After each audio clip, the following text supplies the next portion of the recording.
journey. Lord, as we embark on this journey, we ask you to sail with us.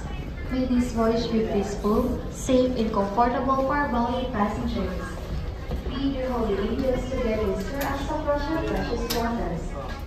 We offer the all that we are and all that we hope to achieve.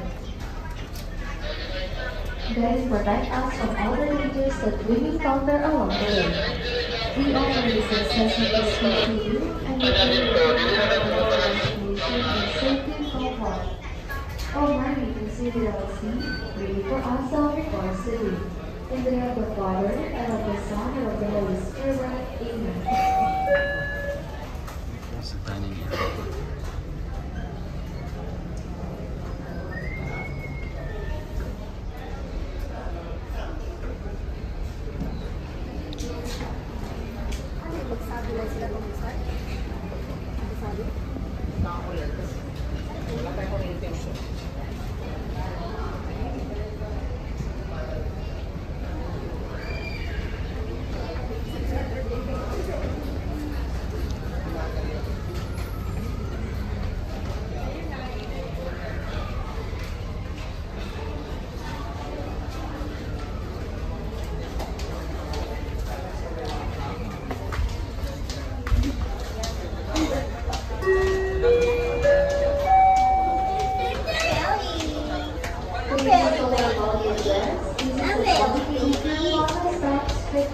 Welcome aboard at Go Masagana.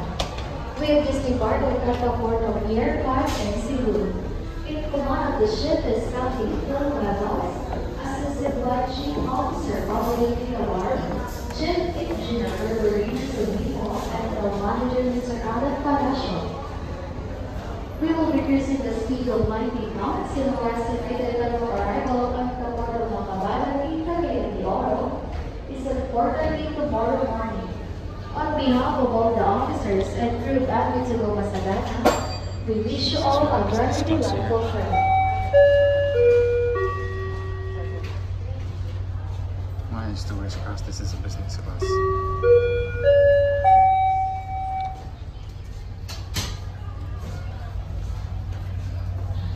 Magandang gabi po sa lahat ng aming mga panauhin. Ako po sa Luana Imitanyo from the staff. Maligayang pagdating sa amin to Go Masagana. Tayo po ay nakalis na sa dauman ng Pier 5 sa Cebu.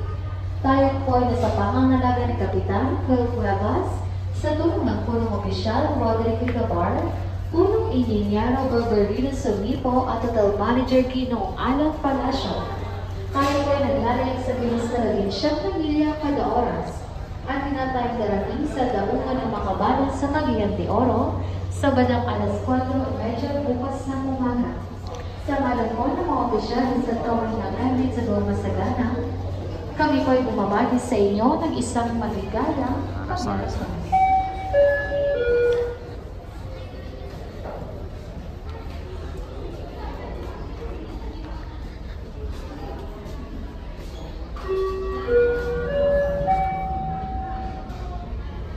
Calling over to Golden, please stand by. To all our volunteers, your safety is our priority.